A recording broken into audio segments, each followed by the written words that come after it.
31শে ডিসেম্বরের মধ্যে রাজ্যবাড়ি আসন সমঝোতা চূড়ান্ত করার কথা বলেছিল বাংলার শাসক দল তৃণমূল কংগ্রেস। কিন্তু চূড়ান্ত সময়সীমার একদিন আগেও আসন সমঝোতা নিয়ে কোনো উচ্চবাচ্য বিরোধী জোটে দেখা যাচ্ছে না। আর এখানেই জোটে জট নিয়ে উঠছে প্রশ্ন।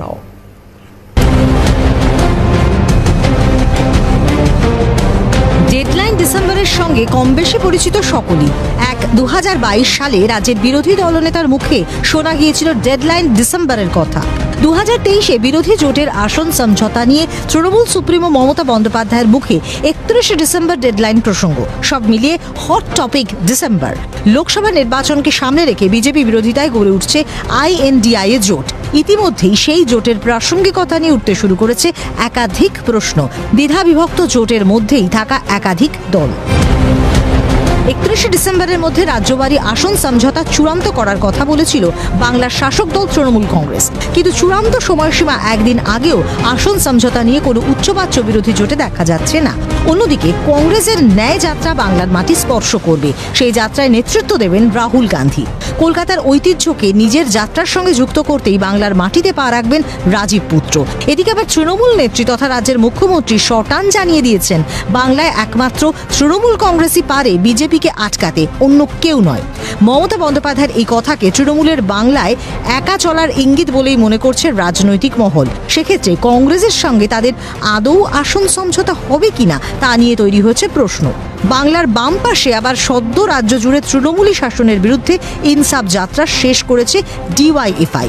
বিরোধী জোটে থাকা বামেরা বাংলায় কি অবস্থান নেবে তা নিয়েও তৈরি হয়েছে ধোঁয়াশা। বাংলার সংখ্যালঘু ভোটকে ভরসা যোগাচ্ছেন মমতা বন্দ্যোপাধ্যায়। সেক্ষেত্রে বামেরা 42 আসনে পৃথক প্রার্থী দিলে সংখ্যালঘু ভোট বিভাজনের সম্ভাবনাও থাকছে। কংগ্রেস লোকসভায় বাংলায় ফের একবার তৃণমূলের হাত ধরলে আগামী 2026-এ বাংলার বিধানসভা নির্বাচনে তারা কি বোঝাবে বঙ্গবাসীকে, সেটাও বড় প্রশ্ন। সব মিলিয়ে নানান সমীকরণ জটে আটকে বাংলার জোট রাজনীতি। এই পরিস্থিতিতে বিজেপির বাড়তি সুবিধা দেখছেন রাজনৈতিক বিশ্লেষক ঝন্টু বড়াইক। বাম কংগ্রেস যারা বিগত সাগরদিঘি নির্বাচনে আমরা দেখেছি সংখ্যালঘু ভোটে কিন্তু তাদের একটা বড় ধরনের এই মুহূর্তে গ্রিপ চলে এসছে, বিশেষ করে মালদা, মুর্শিদাবাদ বা দক্ষিণ 24 পরগনা এইসব বেলগুলোতে। ফলে এখানে যদি ত্রিমুখী লড়াই হয়, আমি আপনাকে বলি যে এখানে কিন্তু বিজেপি বেনিফিটেড হবে এবং তৃণমূল কার্যত খোয়াবে। জোট না হলে বাংলার ত্রিমুখী নির্বাচনের সম্ভাবনা তৈরি হতে পারে বলেই জানান রাজনৈতিক বিশ্লেষক শুভময় মৈত্র। কে তৃণমূলের সঙ্গে যদি তারা জোট করেন তাহলে একটি বা দুটি আসন হয়তো নির্দিষ্টভাবে তারা জিততে পারবেন। ফলে এই যে দোদুল্যমানতা, এই দোলাচল, এগুলো রাজনীতিতে থাকবে। রাজনীতি সম্ভাবনার বিজ্ঞান। ফলে আমার মনে হয় 30-31-এর যে ডেডলাইনটা, সেই ডেডলাইনটা রাজনৈতিক নেতারা যেমন বলেন অমুক তারিখে অমুক ঘটবে বা ভোটের ফলাফল সবাই একটা কিছু বলে দেন, সেটা তো আসলে চরম সত্য নয়। সুতরাং চরম সত্যের জন্য আমার মনে হয় আর কয়েকদিন অপেক্ষা করতে হবে।